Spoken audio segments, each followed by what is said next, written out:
It might seem strange at first. Why would Trump supporters care about British royalty? What connects the world of mega rallies with the pomp and ceremony of Buckingham Palace? The answer lies in a potent mix of politics, culture, and the skillful manipulation of public opinion. The relationship between Trump supporters and their disdain for Prince Harry and Meghan Markle, the Duke and Duchess of Sussex, might appear puzzling on the surface. After all, these two worlds seem miles apart. One is deeply rooted in American conservatism, while the other revolves around the traditions and protocols of the British monarchy. Yet, a closer look reveals a calculated strategy at play. This unlikely alliance is not about shared values or common ground. It's about exploiting a cultural moment for political gain. This is a story about how a former US president's son uses a foreign prince and his wife to further a political agenda.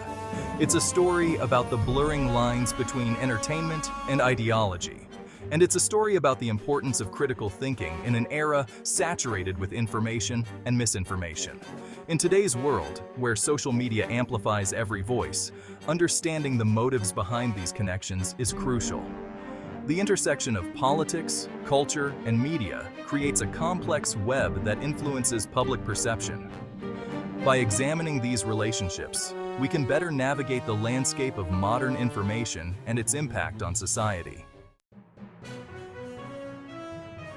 To understand this unusual dynamic, we need to delve deeper into the forces at play and the intricate web of influence they weave. One such force is the Heritage Foundation, a conservative think tank that has gained significant influence within the Republican Party over the years. The Heritage Foundation advocates for limited government, free markets, and a strong national defense, principles that resonate deeply with many conservatives. They have been instrumental in shaping conservative policy for decades, influencing both legislation and public opinion. The Heritage Foundation's influence extends far beyond policy papers and research reports, reaching into the very heart of political decision-making. They have a direct line to powerful politicians, including former President Donald Trump, who often sought their counsel. During his presidency, Trump relied heavily on the Heritage Foundation for policy recommendations and staffing choices, shaping his administration's direction. Many key positions in his administration were filled with individuals connected to the organization, ensuring their ideology was well represented. This close relationship between the Trump administration and the Heritage Foundation is crucial to understanding the current political climate and the policies that emerged. The Heritage Foundation's ideology, with its emphasis on traditional values and American exceptionalism, has found a receptive audience among Trump's base, solidifying their influence. The Heritage Foundation's influence on the Trump administration is perhaps most evident in Project 2025, a comprehensive plan to dismantle the administrative state and reshape the federal government according to conservative principles. This ambitious project, developed by the Heritage Foundation, outlines a roadmap for a potential second Trump term or any future Republican president. Project 2025 is not merely an academic exercise. It represents a concerted effort to cement conservative control over all branches of government. The project's goals are far-reaching, encompassing everything from deregulation and tax cuts to reshaping the judiciary and reducing the size and scope of the federal government. This project is about consolidating power and enacting a deeply conservative agenda. It's about ensuring that the Trumpian vision for America outlasts Trump himself. Enter Eric Trump, son of the former president, who recently made headlines with his comments about Prince Harry and Meghan Markle. Speaking on GB News, a right-leaning British television channel, Trump called the Sussexes spoiled apples and accused them of hypocrisy. He criticized their lifestyle, their outspokenness on political issues, and their decision to step back from their royal duties. Trump's comments, while not entirely surprising given his family's penchant for inflammatory rhetoric, were nonetheless noteworthy for their vitriol and their timing. These comments, delivered with a smirk and a healthy dose of disdain, were more than just off-the-cuff remarks. They were calculated to tap into a wellspring of resentment and frustration among Trump's base. Section 5. The Sussexes as Political Pawns, a Transatlantic Culture War. Why would Eric Trump, a man with no formal role in American politics, weigh in on British royalty? The answer is simple. The Sussexes have become pawns in a larger political game. Their every move is scrutinized, analyzed, and spun to fit a particular narrative. This narrative, carefully crafted and disseminated by right-wing media outlets and commentators, paints the Sussexes as entitled, hypocritical, and out of touch. They are held up as examples of everything that is wrong with the liberal elite. This is not just about the Sussexes. They are merely the latest targets in a long-running culture war that seeks to pit conservatives against liberals, traditionalists against progressives. Section 6. More than just gossip. The political weaponization of celebrity. It's easy to dismiss this as mere celebrity gossip, but that would be a mistake. The influence of celebrities extends far beyond the pages of tabloids. The attacks on the Sussexes are part of a broader trend, the political weaponization of celebrity.